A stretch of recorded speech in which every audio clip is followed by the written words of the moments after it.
It's time for fantasy. Number 34 on the offense is on my fantasy team. So, touchdown. Versus reality. Break out the red panties. We're rich, baby. With Levack and Goz on 104.5 The Team.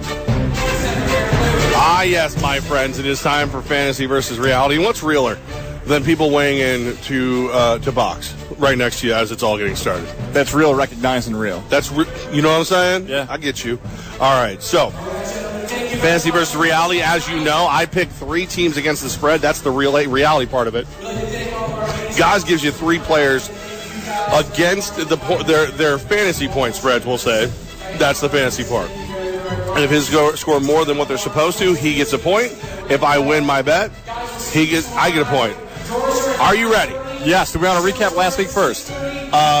Somebody went 3-0, and then there was you. I went 2-1. I'm Marcus Mariota 20 yards away from going 3-0. But whatever. Thanks a lot, Marcus. So on the season right now, I'm 4-2. You are 2-4. That's not bad. It's not as good as you, though. It's not good. Well, not nearly as good as me. So since I am currently in the lead, it's my decision who goes first, and I decided to let you go first and see if it changes your luck. Okay, deferring to me here. I'm going to start with the quarterback position. My quarterback this week is projected to be the 18th best quarterback, but in some leagues he's 10th, in other leagues he's 13th. We do it by PPR standard scoring in ESPN leagues.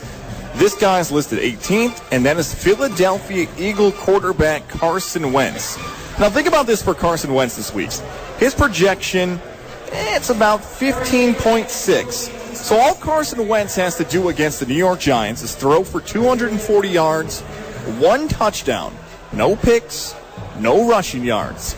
So far this season, Carson Wentz has on average thrown for 320 yards, 2 touchdowns, and a pick. I feel good about Carson Wentz. That, plus, last week, the Philadelphia Eagles offense had 10 designed running plays. You thought the New York Giants had to run the football more. The Eagles ran the ball 10 times last week and still almost beat the Kansas City Chiefs. Look for the offense to be very focused on Carson Wentz again. The defense for the Giants can only be on the field for so long. I get why the projection is low, though. The Giants last season in fantasy football, their defense held quarterbacks the second fewest points scored in all of fantasy football. But give me Carson Wentz against New York to get over that 15.6 projection in fantasy football. Well, that's cute that you're willing to go up against that Giants defense. It's going to be a steel trap one day. Hopefully it's this week and you don't get a point. But, I mean, that would be the only thing that would scare me is this the week the Giants play like the Giants? I have to believe that sooner or later the Giants will play up to playoff level football, but will it be too late? Will it be after this week? Will Carson Wentz make you look like a genius? We will have to tune in to find out. Same bad time, same bad channel. If that bad time and channel is Sunday at 1. All right. A superhero cartoon? That was intense. I'm all over the place today. It's going to get crazy up in here. We mentioned it earlier, so we might as well lead with it right now. When you're the Buffalo Bills and you're hosting the Denver Broncos, who have looked like one of the toughest teams in football, especially on the defensive side of the ball. Like, it's almost like they've got the announcer booth mic'd. Like, hey, Von Miller doesn't have a sack. He's got like 3 2 seconds later. Hey, this is going on. Hey, Trevor Siemian's not. And Trevor Siemian has a 4-touchdown game. Denver should be at least a 6, 7, maybe 8-point favorite in this game. It's only a 3-point favorite in Buffalo. That doesn't make sense. That sounds like Vegas is begging you to take the Broncos. And when Vegas asks me to do one thing, I always do the other. They've been asking me to go there for years. I won't show up. I'm taking the Bills +3. I think that there's something about this Bills team where they're like with a honey badger. You know, I know that's a nickname for a player already, but they're going to ugly it up. They're going to fist fight with you. LaShawn McCoy's going to do enough. Give me the Bills +3. There's few times that I try to be an investor when it comes to the lines in fantasy football, or you should say reality football in this case. Yes. I love this one. I love your pick for the Bills. It doesn't make sense. You look at the lines of all the lines through college and pro football the first 4 to 3 weeks of the season, respectively, in each sport. I don't get this line of any line posted all season. Denver looked great against Dallas. Buffalo barely beat New York. Buffalo didn't score against Carolina. Why aren't they a bigger under? I don't get it. Vegas knows something I don't know, and I like the pick because we're going to figure it out this week. Maybe their styles of play are too similar, but I'm with that pick. I like the Bills this week, too. My running back position this week in fantasy football, it was tough. But again, I went way off the board here. I went with the running back who's projected to be the 27th best running back in fantasy football this week. But hang on. Remember, I'm trying to get over the projections. And his projections are right around 11.5. And that is the running back for the Detroit Lions, Amir Abdullah.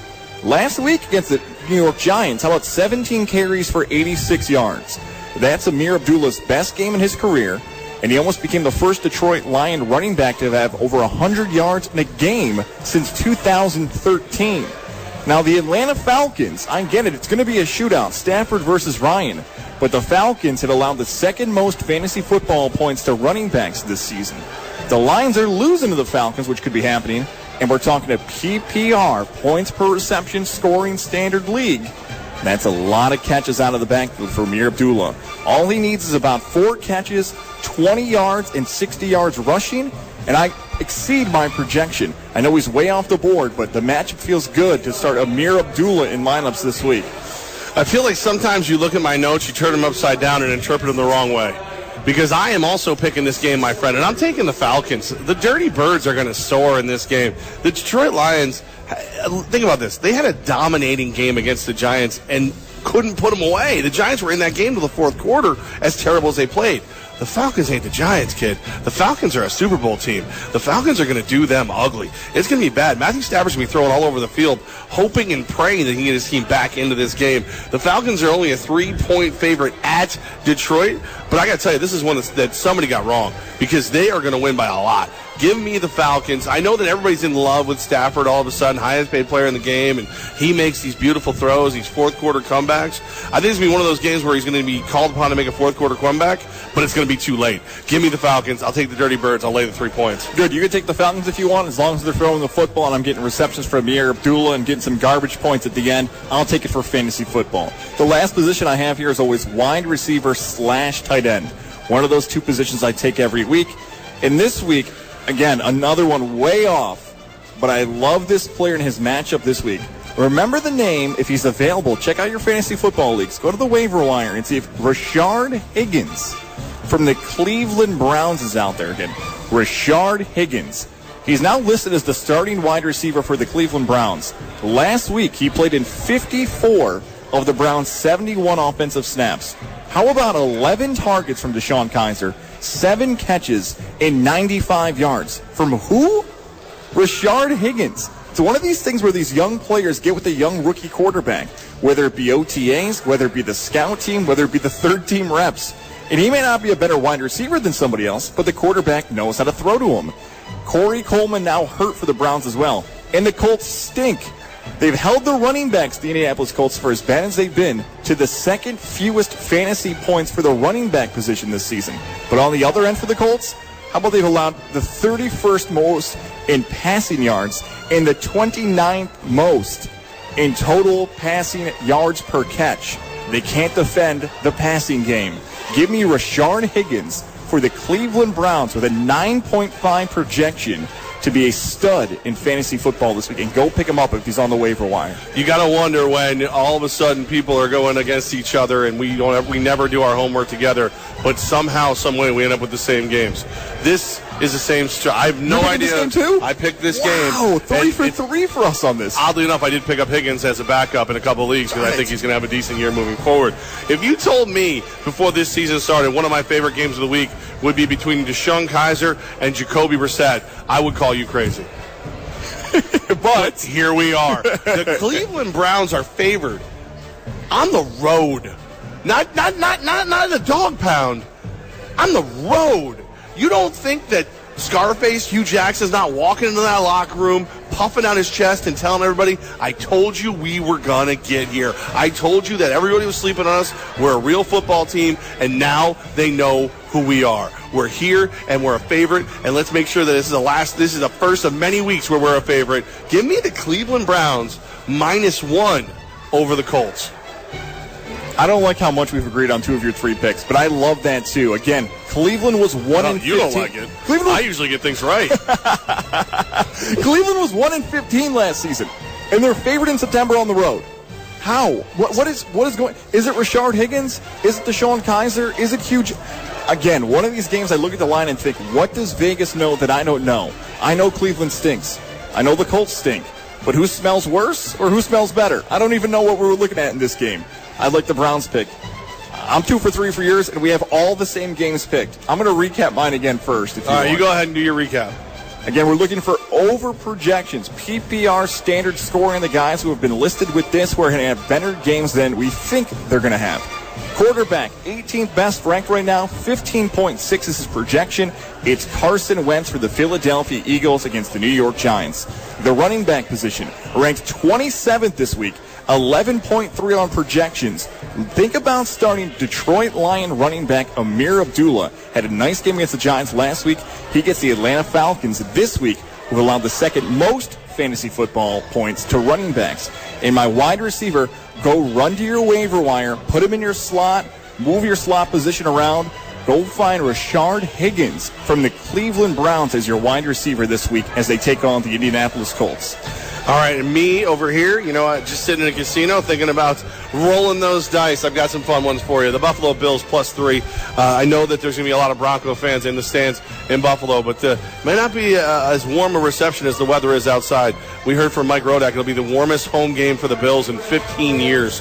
But that's going to be all the more to an uncomfortable game for those boys from Colorado. Give me the Bills +3. The Falcons are going to just bury the Lions. I don't think the Lions are as good as they've looked, and I don't think that you're going to get anywhere near the pressure on Matty Ice that you got on Eli Manning. That Falcons -3 looks good to me. And then finally, Cleveland Browns. Yeah, they're not a terrible team anymore. They're not good yet, but they're not terrible anymore, and the Colts are, in fact, terrible. When you put all your money into a quarterback and then he can't play, you in big trouble. And then when you go get a backup, the third-string dude from New England to be your starter, you in big trouble. Give me the Browns. That is fantasy versus reality. Remember, so far on the season, I'm 4-2, you're 2-4, and I actually have another pick. I picked the London game in my Death Wish Coffee fantasy, Levack locks, man.